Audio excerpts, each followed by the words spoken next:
The news starts now. AM 1240 and 95.3 FM. WJON. Good morning. I'm Jim Maurice. It is now 6:32 and we're at 61. Your WJON weather forecast coming up in a few minutes after the news. News this hour brought to you by Liberty Bank, Minnesota.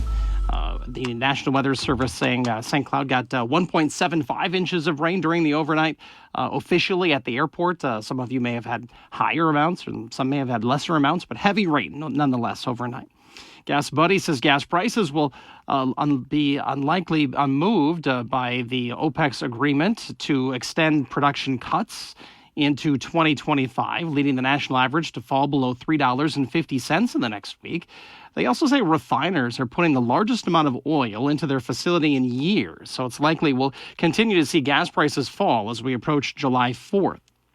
Diesel prices also continue to decline to their lowest level in nearly 11 months. Average gasoline prices in Minnesota have fallen 6.7 cents per gallon in the last week, averaging $3.26. National average price of gasoline has fallen 5.8 cents per gallon in the last week, averaging $3.50. The national average price of diesel's fallen 1.8 cents in the last week and stands at $3.82 per gallon. With both state major party conventions now behind us, the political focus shifts to the upcoming Republican National Convention mid-July in Milwaukee and the Democratic National Convention in Chicago 1 month later. One persistent question, will Minnesota move into the category of swing states, particularly with possibly some extra attention from former President Donald Trump? I thought we won it in 2016. I know we won it in 2020. Even if it's not really in play, Trump's going to still try to make it in play. Says Hamline University's David Schultz. But Carleton College analyst Stephen Scheer points out Minnesota Republicans endorsed U.S. Senate candidate Royce White may be at the top of the ticket, a problematic candidate, and now the presidential candidate has been convicted of a felony. Bill Werner reporting. As schools in the area celebrate their 2024 graduation classes, Sartell St. Stephen's grads have a special distinction. The 2024 class is the first class from Sartell to have spent almost their entire career in person at the new high school. Assistant Principal Nick Peterson says while the class of 2024 did some hybrid learning, most of the year they were in the building, and the students realize the uniqueness of their time in school. If you ask them to think back to their 9th and 10th grade year, they may remember that, it was some unique times, and they persevered, and now are achieving what we all want, and that's, the graduation on Saturday.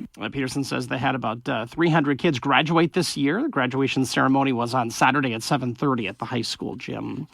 One Sartell St. Stephen high school student receiving national recognition for her artwork. Senior Lydia Holmgren took first place for Minnesota in Wildlife Forever's Art of Conservation's Fish Art Contest for her painting of a sunfish, and her drawing of her great-grandmother recently won her the Congressional Art Competition for District 6.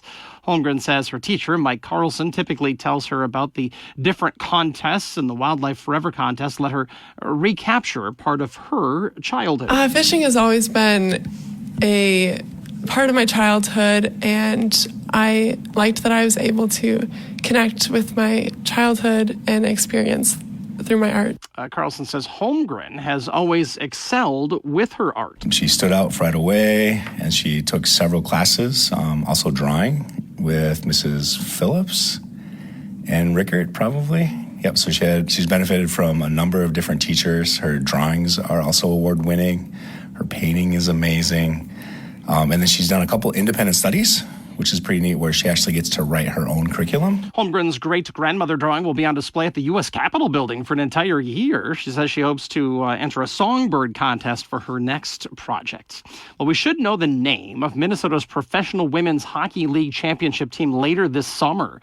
General Manager Natalie Darwitz says it's not a decision that will be made in St. Paul. Being under one ownership with all 6 teams that's coming from the league level, the word on the street is sometime in August that the names and logos will be revealed. So we're waiting on just like everyone else. None of the teams had nicknames during the league's inaugural season. Minnesota beat Boston 3-2 in the PWHL finals to win the first ever Walter Cup trophy. WJON news time is 6:36. It's 61. News this hour brought to you by Liberty Bank, Minnesota. Your WJON weather eye forecast on the way in a few minutes from now. You can listen live to WJON at home with your Amazon Echo device. Just say, hey, Alexa, play WJON. Jim Maurice, WJON. All right, we're a week away from Jim's big public dance performance. That'll be your first public dance performance? Yes, to this level, yes, for sure. So. Okay. Have you danced publicly before where everybody was watching, cheering? No. That's never happened? That's never happened. Right. I've danced, on a wedding floor, dance floor at weddings and stuff like that, but never to this level. No. Did people applaud you when you were dancing at weddings? No. You didn't have any of that? Not applause. Okay. I know how to do a little swing dance. I know how to do a little polka. Okay. So I've got some ability. Some public dance experience. But nothing like this, where it's a whole routine that had to be choreographed and learned and memorized. So. Okay. So are tickets still available if you want to go to the event next Monday? Yes, tickets are still available. You can buy them through the Women's Fund of Central Minnesota. The story that I've posted this morning on our mobile app, our website, there is a link there if you want to buy tickets. Tickets are $90, but it's from what I understand, a very lovely event. They have a social hour that starts at 5 next Monday, goes till 6:45. That includes a lot of appetizers, so you can come hungry. There's a cash bar. That's out on the lawn at the College of St. Benedict. And then everybody goes into the auditorium, Escher Auditorium at 7. That's when the show starts. All 6 dancing pairs will be on stage dancing. I'm dancer number 3 out of the 6. I can tell you that much. Okay. And then after that, they start tabulating the results, the judges' scores, the final fundraising scores, and at the end of the night, we'll know who the champion is. So it's going to be a very fun night. So yeah, if you have an interest, go there and get your tickets and come to the event. They usually get several hundred people, like 800-900 people that come to this. So it's a big event. Yeah, no doubt about it.